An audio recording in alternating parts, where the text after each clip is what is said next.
This woman trusted the police and ended up dead. But what she texted just days before her death was erased. February 4th, 2021, Stoughton, Massachusetts. Inside a quiet apartment complex, officers arrive at the home of a 23-year-old woman. She's lying on the floor, no pulse, cold to the touch. Her name was Sandra Birchmore. The first assumption, suicide. But that's not what her family believed. And when investigators uncovered 32,000 deleted messages, some of which suggested grooming, abuse, and threats, the narrative began to shift. This wasn't just a tragedy. This was the unraveling of a police scandal hiding in plain sight. And the woman at the center of it was Sandra. Sandra always wanted to be part of the police force. Friends would say she idolized them. She saw the badge as a symbol of safety, respect, even family. She joined the Police Explorers program at just 13. She was shy, polite, curious. She was the kind of person who remembered everyone's birthday, even if they forgot hers. Her mother passed away when she was still a teenager. Her relationship with her stepfather? Complicated. And with no siblings, she grew up feeling replaceable. She clung to structure, authority, order. So when she met Officer Matthew Farwell, a 34-year-old decorated cop from the Stoughton Police Department, she was drawn to him instantly. He wasn't just another officer. He had been assigned to mentor kids in the Explorer program, and Sandra wasn't just any mentee. She was one of the youngest and the quietest. But Farwell noticed her, and for Sandra, that attention felt like belonging. At first, he was just friendly, protective, inviting her to ride-alongs, sharing jokes. But over time, the boundaries began to blur. It started with texts, then came gifts, secret conversations, meetings after hours. All while Sandra was still a minor. But Sandra didn't see a predator. She saw a man who made her feel seen, maybe for the first time. By 21, the relationship was fully physical, but it was always hidden. She told friends he was her serious boyfriend, yet he refused to take pictures together, never introduced her to his colleagues, always made her use Snapchat, where messages disappear. When one friend asked why she never posted about him, she replied, "He'd get in trouble. You don't understand. He's important." And Sandra believed that protecting him meant protecting their future. But everything changed in late 2020. That's when Sandra found out she was pregnant. She told Farwell. And in that moment, the tone of their relationship completely shifted. He grew distant, cold, short-tempered. He told her to stay quiet. He demanded she stop texting. He warned her cryptically, "You're going to ruin everything." She replied, "But it's your baby too." There was no answer. Instead, just silence. And that silence became a storm. She began telling her friends that she felt scared, that someone was following her, that if anything happened, look into him. One friend recalled a chilling message just 2 weeks before Sandra's death. It read, "I think something bad is going to happen. If it does, it wasn't me." Sandra had gone from a bright, determined young woman to someone who felt hunted by the very system she once trusted. And then, just days later, she was gone. But what police found next changed everything. They met when she was just a girl. Matthew Farwell was a rising star in the Stoughton Police Department. Sandra Birchmore was only 13, bright, impressionable, and grieving the loss of her mother. Farwell had been assigned to the Police Explorers program, a youth outreach initiative meant to mentor kids interested in law enforcement. But somewhere along the line, the mentorship became manipulation. By the time Sandra turned 15, the messages had already started. He told her she was mature for her age, said she was different than the others, called her his favorite. At first, Sandra blushed. Then, she believed him. The texts became more frequent. Then they became flirtatious, and eventually, They crossed the line. By 21, Sandra was in what she believed was a serious relationship with Farwell. But it wasn't public, it wasn't equal, and it wasn't safe. Farwell insisted on using apps that deleted messages automatically. He refused to be seen with her in public. He never visited her apartment during the day. He told her to never mention his name to anyone, and yet he had total control over her. He told her when to speak, who she could text, what to delete, and Sandra obeyed. To her, it was love. To him, it was something darker. Behind the scenes, Farwell was living a double life. He had a family. He was still active on the force, and according to court documents, he was involved with other women, possibly including Sandra's own cousin.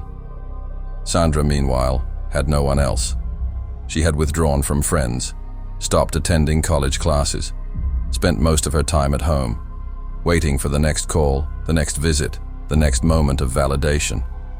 Her world had shrunk down to the size of a single man, a man who controlled when she was happy, and when she was scared, and when she told him she was pregnant. He didn't celebrate, he panicked. Messages recovered later by investigators revealed a chilling change in tone. Sandra texted, "It's ours. I know you're scared, but I want to do this together." He responded hours later, "You need to think about what this will do to both of us." Then days of silence. Then a final message. "You're putting me in a bad position," Sandra replied with one heartbreaking sentence. "I just want to know that you care." He never answered. Instead, the messages stopped, and so did the visits. And Sandra, who had built her entire life around this man, began to feel like she no longer existed, but just when she thought she had lost everything. A clue would emerge from her past, something that didn't make sense, a detail in a message that raised alarm bells, and soon, people outside of Sandra's inner circle would start asking questions that would lead them to a disturbing truth. Matthew Farwell was not just her boyfriend, he was the last person to see her alive. In late 2020, Sandra Birchmore sent a photo to a friend. It was a blurry image of a pregnancy test, and it was positive. Her message read, "I haven't told him yet. I'm scared of what he'll say." That he was Matthew Farwell. For most couples, a pregnancy is life-changing, but for Sandra, it was life-threatening. She was 23, he was 36. She was isolated. He was a police officer with a career and a reputation to protect. When she finally told him, his response wasn't joy. It was anger. He denied being the father. Then, just days later, he changed his mind and began demanding that she keep quiet. He didn't ask about her health. He didn't offer help. He only asked one thing: "You need to make this go away." Sandra refused. She told her friends she wanted to have the baby, that she believed it was a chance to start fresh, maybe even start a family. But behind that hope was fear. She told a cousin that she felt watched, that people had started following her car, that she'd received blocked calls late at night. She texted one friend, "If anything happens to me, promise you won't let them say it was an accident." What was she afraid of? No one knew for sure. But the timeline that followed would raise even more disturbing questions. Because in the final weeks of her life, Sandra began documenting everything. She saved messages. She printed emails. She even started a private journal, one that her cousin would later find tucked inside a drawer. One of the final entries read, "I think he's going to hurt me. I think he's done it before. But now he has a reason." In January 2021, Sandra reached out to a local pregnancy support group. She never showed up to the intake meeting. She also called the OB/GYN clinic to confirm her first ultrasound. She canceled just 2 days before the appointment. And in the last message recovered from her phone, sent just 4 days before her death, she wrote, "I feel like I'm being erased. Those words, simple, chilling, would later echo in courtrooms, headlines, and family interviews. Because on February 4th, 2021, when Sandra's body was found, her phone had been wiped. No messages, no call logs, no browser history, gone. But someone forgot to delete the cloud backup. And what they found next would unravel a hidden world of lies. February 4th, 2021. Sandra Birchmore stopped answering messages. That morning, she didn't respond to her cousin. She missed a call from a friend. She ignored 3 unread messages from a pregnancy support group. That wasn't like her. By noon, her phone had gone completely silent. Later that evening, neighbors noticed something strange. Her lights were still on. Her car was parked outside. But no one had seen Sandra all day. At 9:30 p.m., a wellness check was requested. When officers arrived, they found the door unlocked. Inside was quiet, but wrong. A faint hum of electronics, food still sitting on the counter, a small collection of baby clothes folded on the couch, and then, in the hallway, Sandra Birchmore, unconscious, no visible wounds, no signs of a struggle, just gone. The scene, according to the first responders, appeared undisturbed. There were no forced entries, no defensive injuries, no handwritten notes, and within hours, the ruling was suicide. Closed. Done. Over. But to those who knew her, that conclusion made no sense. Sandra had plans. She had just bought a crib. She had told friends she was finally excited again. And perhaps most importantly, she was afraid, not depressed, not detached, afraid, and that fear had a name, Matthew Farwell. But Farwell wasn't questioned that night. He wasn't even called.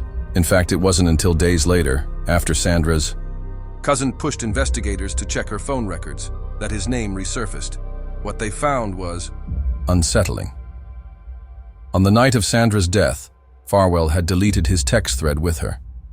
He had turned off his location tracking, and his phone activity, normally consistent, had gone completely dark for 4 straight hours. When asked why, he replied, "I was asleep." But phone tower data showed his number pinged a cell site just 1 mile from Sandra's apartment at 10:02 p.m., roughly 30 minutes after officers had arrived. Then came another twist. Investigators subpoenaed Sandra's iCloud backup, and what they recovered cracked the case wide open. Thousands of deleted messages, dozens of saved screenshots, voice notes, photos, and one disturbing message dated just 5 days before her death. "I'm scared of what he'll do if people find out. But I can't stay quiet anymore." She never got to say it out loud, but she wrote it. And now, someone was listening. For weeks after Sandra Birchmore's death, there was silence. No headlines, no suspects, no outrage. Just a young woman found dead in her apartment. Her story reduced to a single word: suicide. But then, someone spoke. An anonymous envelope arrived at the district attorney's office. No return address, no fingerprints. Just one sentence, handwritten on the flap. She wasn't the only one. Inside were printed screenshots, text messages between Sandra and not one, but 3 officers from the Stoughton Police Department. 3 men, 3 cops, and not just Matthew Farwell. The messages showed explicit conversations, coercive behavior, and suggestions of physical encounters with at least 2 other officers, one of whom held a supervisory rank. But there was something even more disturbing. Phone numbers linked to these messages had been deleted from Sandra's phone, not days before, not weeks before, hours after her death. That discovery triggered a full review of her iCloud backup. What investigators found painted a chilling timeline. At 8:42 p.m. the night Sandra died, her phone was still active. By 9:06 p.m., several apps had been accessed, and by 9:30 p.m., more than a dozen text threads had been erased, all without her fingerprint, all without her Face ID, all remotely. Someone had logged into her account, someone with training and intent. The local police issued a statement calling it an internal matter, but public pressure exploded. Who was Sandra Birchmore? Trended across Boston. Her family demanded answers. Civil rights groups called for independent oversight. And so, a special investigative task force was formed, led by the state attorney general's office. They traced deleted phone records. They retrieved server data. They recovered audio messages Sandra had recorded but never sent. In one clip, her voice trembling, she said, "If something happens to me, check my phone. Don't let them say I did this to myself." Then silence. But the most damning piece of evidence wasn't digital. It was a handwritten note, found inside her desk drawer, a single page, torn from a spiral notebook. At the top, in capital letters, "If I'm gone, start here." Beneath it, a list of names, 3 officers, 2 dates, and 1 phrase, underlined twice. They all knew what began as a suicide investigation had become a scandal. Sandra wasn't just a girl in love with the wrong man. She was the product of a systemic failure, a department that blurred the line between protector and predator, and a chain of silence that stretched far beyond Matthew Farwell. But the silence was breaking, and the consequences were finally catching up. It didn't happen overnight. Justice rarely does. But by July 2021, the tide had turned. The Attorney General's office filed charges, not just against Matthew Farwell, but against his brother, also a police officer, and against another sergeant involved in the Youth Explorer program. The charges ranged from statutory rape to witness intimidation and obstruction of justice. Farwell's name appeared on multiple affidavits, but he still claimed innocence. He turned himself in quietly, flanked by 2 attorneys. No handcuffs, no orange jumpsuit, just a man who, for months, had walked freely, while Sandra Birchmore lay buried.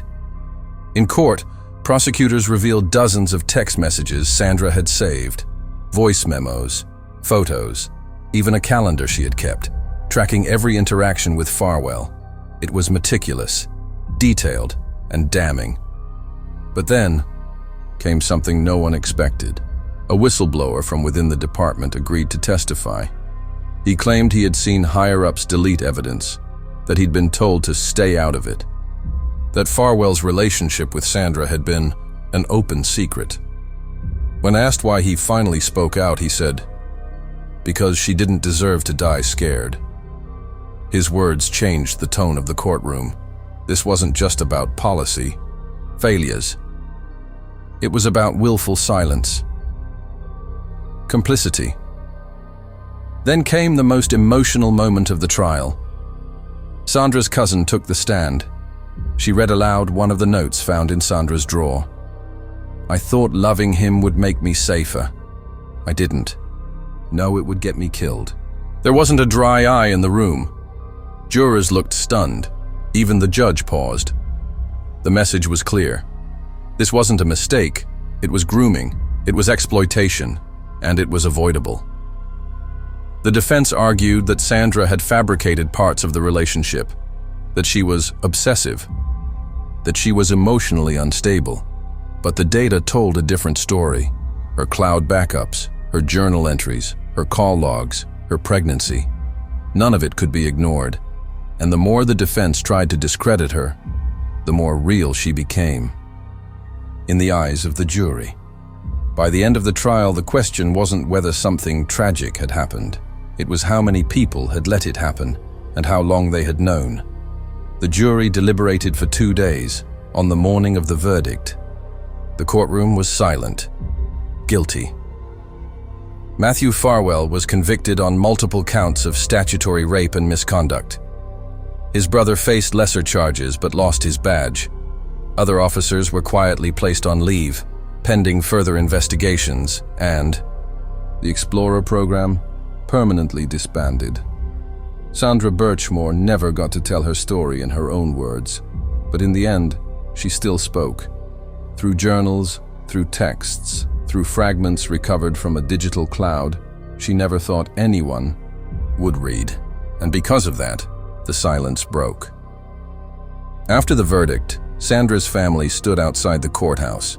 No celebration, no vindication, just resolve. Her cousin, holding a photo of Sandra, said, "We didn't win, but we were heard, and she was believed." That distinction, being believed, meant everything. Because for so long, Sandra wasn't seen as a victim. She was dismissed, silenced, forgotten. But now, she was a name they couldn't ignore, a face they couldn't erase, and a warning the system could no longer hide. The fallout was real. The Explorer program, once a symbol of opportunity, became a cautionary tale. Police departments statewide reviewed youth mentorship policies. Background checks were strengthened, boundaries redefined, and most importantly, Sandra's case sparked a statewide bill, nicknamed Sandy's Law, that increased protections for minors in law enforcement programs. A law built from her silence, a legacy born from her pain. But there's another legacy too, one more intimate. Sandra was planning to name her baby Jordan. She had picked out a middle name, written it in a journal, drawn hearts around it. She was ready to be a mother, to protect someone, even when no one had protected her. And while Jordan never got to live, their memory became part of the story. One more voice, one more soul taken too soon. So where does that leave us? A tragedy? Yes. A crime? Absolutely. But also a reminder that silence protects predators, that power can be deadly when unchecked, and that the truth, no matter how buried, always finds a way out. In Sandra's case, it came too late, but it came. And now, you've heard it too. You've seen the timeline, the messages, the missed signs, the ignored pleas, and maybe, just maybe, next time, someone like Sandra won't be left alone in the dark, because we're watching, we're listening, and this time, we believe her.